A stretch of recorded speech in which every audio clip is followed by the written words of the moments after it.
Hi hello welcome to my YouTube channel. Today topic என்ன பார்த்தீங்கன்னா, பொய் சொல்லக்கூடாது. அதுக்கு முன்னாடி ஒரு ஆன்லைன் அப்ளிகேஷன் பற்றி பார்த்துடலாம் வாங்க. This video sponsored by Bymod shopping app. Bymod e-shopping application is one of the online shopping app now available in Play Store and App Store. இந்த அப்ளிகேஷன் பார்த்தீங்கன்னா நம்ம வீட்டுக்கு தேவையான பொருட்கள் எல்லாமே ஆன்லைனில் ஆர்டர் பண்ணி வீட்டுக்கே டெலிவரி பண்ணிடுவாங்க. தேங்க்யூ. வாங்க வீடியோக்குள்ளே போகலாம். வேண்டுமானாலும் செய்வேன் என்றான். உடனே அவர்கள் அவனை பார்த்து, இந்த வல்லரசன் தன்னை உத்தமன் போல் காட்டிக்கொண்டு எங்களுக்கு இந்த ஊரில் மரியாதை இல்லாமல் செய்கிறான்.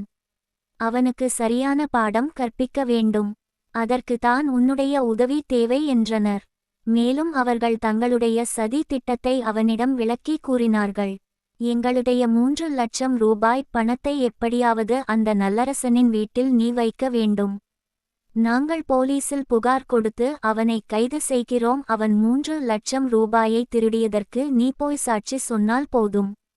மற்ற விஷயங்களை நாங்கள் பார்த்துக்கொள்கிறோம் என்று தங்கவேலும் கருப்புசாமியும் முனியாண்டியிடம் கூறினார்கள். முனியாண்டி அவர்களை பார்த்து, நீங்கள் சொல்வது போலவே செய்கிறேன் என்று கூறிவிட்டான்.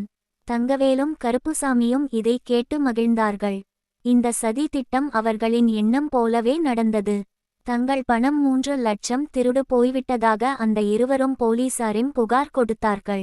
உங்களுக்கு யார் மீது சந்தேகம் இருக்கிறதா என்று அவர்கள் கேட்டதற்கு உடனே முனியாண்டியை அழைத்து போய் காவல் நிலையத்தில் அந்த இருவரும் ஒப்படைத்தனர். அவன் காவல்துறை அதிகாரியிடம், இந்த ஊரில் நல்லரசன் என்று ஒருவன் இருக்கிறான். நேற்று இரவு இவர்களுடைய வீட்டில் இருந்து பணத்தை திருடி கொண்டு வேகமாக போனது என் கண்களாலே பார்த்தேன். நீங்கள் அவனை விசாரித்தால் எல்லாம் உண்மைகளும் தெரிந்துவிடும் என்று அவன் கூசாமல் போய் சாட்சி சொன்னான். காவலர்களும் நல்லரசன் வீட்டுக்கு சென்றனர். அவன் வீட்டை சோதனையிட்டனர். வல்லரசனுக்கு தெரியாமல் முனியாண்டி கொண்டு வந்த 3 லட்சம் ரூபாய் அந்த வீட்டு மூலையில் இருந்ததை காவல் அதிகாரிகள் கைப்பற்றினர். அவர்கள் நல்லரசனை பார்த்து, இந்த பணம் உங்கள் வீட்டில் எப்படி வந்தது என்று கேட்டார்கள். நல்லரசன் நிதானத்தை இழக்காமல், சார், இந்த பணம் பற்றி எனக்கு எதுவும் தெரியாது. இது எப்படி இங்கே வந்தது என்பதும் எனக்கு தெரியாது. இதுல ஏதோ சதி திட்டம் இருக்கிறது. அந்த முனியாண்டியை நீங்கள் கண்காணித்தால் உங்களுக்கு விஷயம் தெரிந்து விடும். உங்களோடு விசாரணைக்கு நான் முழு ஒத்துழைப்பு கொடுக்கிறேன் என்றான். ஊர் மக்களின் நன்மதிப்புக்குரியவன் வல்லரசன் என்பதால் அவனுக்கு மதிப்பு கொடுத்து காவல் அதிகாரிகள் முனியாண்டின் வீட்டுக்கு சென்று சோதனை இட்டனர். அவன் வீட்டிலிருந்து சில ரூபாய் கட்டுகளை காவல்துறையினர் கைப்பற்றினார்கள். அந்த கட்டுகளை சோதித்ததில் அவை அனைத்துமே கள்ள நோட்டுகள் என்பது தெரிந்தது.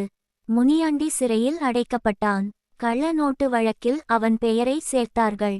அதை அறிந்த முனியாண்டி காவல் அதிகாரியை பார்த்து, சார், எனக்கு அதுபோல் புத்தி எல்லாம் கிடையாது. பணத்துக்கு ஆசைப்பட்டு உத்தமரான நல்லரசனுக்கு எதிராக போய் சாட்சி கூறினேன். அதுக்கு கடவுள் எனக்கு சரியான தண்டனை கொடுத்துவிட்டார். தங்கவேலும் கருப்புசாமியும் இருவரும் என்னை இவ்வாறு செய்ய சொன்னார்கள். மற்றபடி கள்ள நோட்டுக்கும் எனக்கும் எந்த சம்பந்தமும் கிடையாது என்று எல்லா உண்மையும் கூறிவிட்டான்.